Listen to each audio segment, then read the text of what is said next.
चलो, तो adverb of degree. Degree क्या बताता है बेटा? डिग्री का मतलब होता है इंटेंसिटी, ठीक है ना, उसके पावर। कोई भी काम जो हो रहा है वो कैसा हो रहा है, इसके कारण हम क्या बताते हैं, इसमें हम क्या देखते हैं, इसके लिए हम डिग्री का प्रयोग करते हैं। कोई भी कुछ है, जैसे मान के चलो एक लड़का है, लड़का अच्छा है, तो अच्छा है तो कितना अच्छा है उसके लिए क्या यूज होगा, डिग्री का प्रयोग करेंगे, ठीक है। अब एक कोई लड़का है वो दौड़ रहा है, दौड़ना हो गया वर्ब। अब वो तेज दौड़ रहा है, तो वो तेज हो गया हमारा एडवर्ब। और अब ये बताओ कि वो दौड़ रहा है तो कितना तेज दौड़ रहा है, तो उसके लिए हम क्या करेंगे, ठीक है। कोई भी काम कोई कुछ करता है तो करता है तो कैसे करता है, उसके लिए क्या करेंगे, हम डिग्री का प्रयोग करेंगे। तो ध्यान दो, adverbs of degree are words that modify adjectives, verbs or other adverbs to indicate the intensity, extent or amount of something. Clear? तो ये क्या बताएगा, इंटेंसिटी उसकी क्षमता, इंटेंट उसका मोटिव, उसके बाद अमाउंट ऑफ समथिंग कि उसका अमाउंट क्या है, ये सब बताएगा। और ये कौन बताएगा, ये एडवर्ब ऑफ डिग्री। समझ में आ गया? इसमें कौन कौन, देखो वर्ड्स तो बहुत सारे हैं, डिग्री बताने के लिए क्या होता है, अभी पहले इसको देख लेते हैं, उसके बाद फिर हम कंफ्यूजन पे भी काम करेंगे। तो डिग्री तो बहुत सारे हो सकते हैं, लेकिन ये जो डिग्री है, जैसे very, quite, too, enough, barely, almost, इतना आप समझ लो अच्छी तरह, आपका क्लियर है। होने को तो और भी बहुत सारे हैं, ठीक है ना, कि जैसे क्या हो गया, शी इज टायर्ड, वो क्या है, वो थकी हुई है। तो टायर्ड है, तो अब ये बताओ कि टायर्ड की इंटेंसिटी बताओ कि ये जो थकी हुई है कितनी ज्यादा थकी हुई है। तो ये बहुत थकी हुई है। होता है ना कि कोई भी हुआ कि तुम 4-5 लोग हो घर में, फैमिली के मेंबर कहीं गए, आते ही मान के चलो ये तुम्हारा भाई टांग फैला के लेट गया, किसी ने कहा ये काम नहीं कर रहा है, क्यों नहीं कर रहा है, ये थका हुआ है।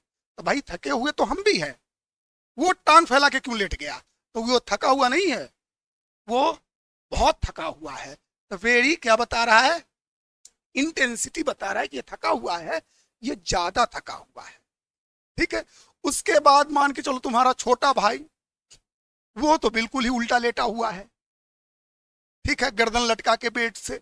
तो कहेगा और इसको क्या हो गया, तो कह रहा है ये तो सिर्फ बहुत थका हुआ है, वो बहुत ही ज्यादा थका हुआ है, सो ही इज टू टायर्ड।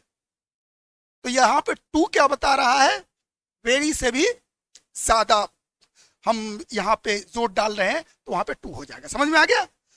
उसके बाद क्या हो गया, she is quite, it's quite cold today, ठीक है। तो यहां पे जो सर्दी है, आज ठंडा है यहाँ पे, तो कितना है, यहाँ पे हम बता रहे हैं क्वाइट, ठीक ठाक ठंडा है। तो यहाँ पे हम क्या बता रहे हैं कि यहाँ पे हम किसी भी चीज का एक मिडिल वे बता रहे हैं कि ना बहुत ज्यादा ठंडा है ना कम ठंडा है, ठीक है। ठीक इसी प्रकार से हमारा हो गया, ही रन्स टू फास्ट। ये वेरी फास्ट भी नहीं है, क्या है, टू फास्ट। तो ये जो टू जो वर्ब है, ये फास्ट को डिस्क्राइब कर रहा है। फास्ट क्या है हमारा, एडवर्ब है। तो यहाँ पे ये एडवर्ब को डिस्क्राइब कर रहा है कि ये दौड़ता है कितना, लिमिट से ज्यादा, ठीक है ना। तो हो गया टू फास्ट, क्लियर। और she is smart enough to solve it. तो यहां पे जो बता रहा है कि शी इज स्मार्ट, तो कितनी स्मार्ट है, तो स्मार्ट इनफ, इसका मतलब ये है कि इसके लिए ये काफी है, इसके लिए ये कैपेबल है। तो कैपेबिलिटी को शो करने के लिए हमने क्या यूज किया यहाँ पे, इनफ, ठीक है। तो ये क्या है कि भाई इसको रहने दो, ये इसके लिए यही काफी है, ठीक है ना। जैसे मान के चलो तुम्हारे घर पे 3-4 लोग आए, दरवाजा तोड़ रहे हैं, खोलो गेट, तो तुमने कहा मम्मी खोलो, प्रियांशु को भेजो। प्रियांशु अकेले इन तीनों के लिए काफी है, ठीक है। मैं, हाँ, रोज मोमोज खाता है तो कम से कम 3 से तो लड़ ही सकते हो, ठीक है।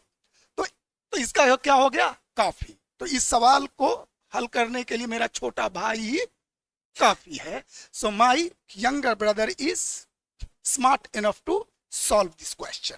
क्लियर। अब यहां पे क्या है, I barely noticed the change, ठीक है।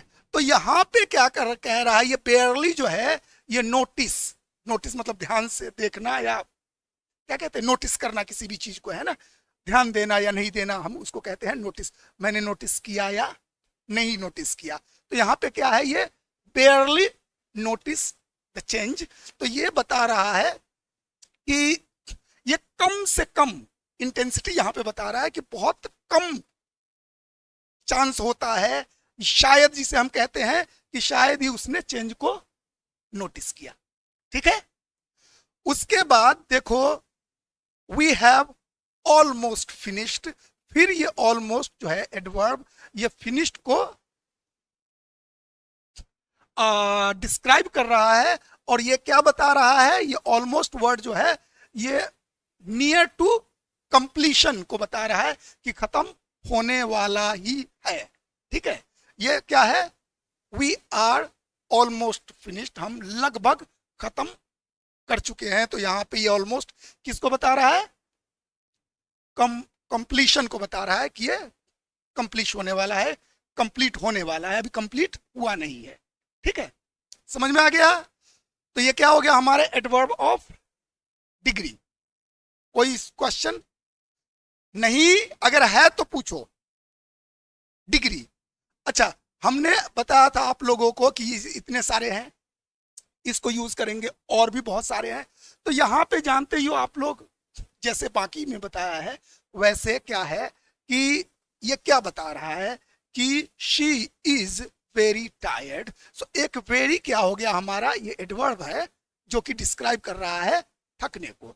लेकिन कोई जरूरी नहीं, हम यहाँ पे टू टायर्ड भी लगा सकते हैं, और यहाँ पे कुछ फ्रेज भी हम यूज कर सकते हैं जो इसको डिस्क्राइब करे। समझ में आ गया। तो क्या हो जाएगा, she is tired as his brother is. Okay, so he is tired हो गया। अब कितनी टायर्ड है, as tired as his brother is, तो वो उतनी थकी है जितना कि उसका भाई थका है। समझ में आ गया। तो ऐसे भी है, और ये भी क्या बताया, ये भी इंटेंसिटी ही बता रहा है। सवाल ये है कि थके हुए ए बी सी 3 लोग थके हुए हैं। ए जो है वो बहुत थका हुआ है, बी बहुत ज्यादा थका हुआ है, सी जो है वो क्लियरली नहीं बता रहा है कितना थका हुआ है, वो कह रहा भाई जितना तुम थके हुए उतना ही मैं भी थका हुआ हूं। तो वहां पे हम फ्रेज को भी तो यूज करते हैं ना, ठीक है।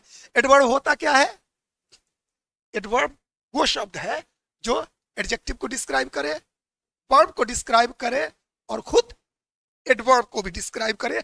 इसको हम ये भी कहते हैं कि कभी कभी पूरे सेंटेंस को भी डिस्क्राइब करे।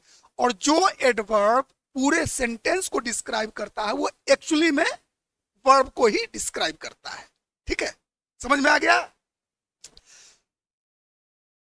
अब अगला क्या है, एडवर्ब ऑफ रीजन।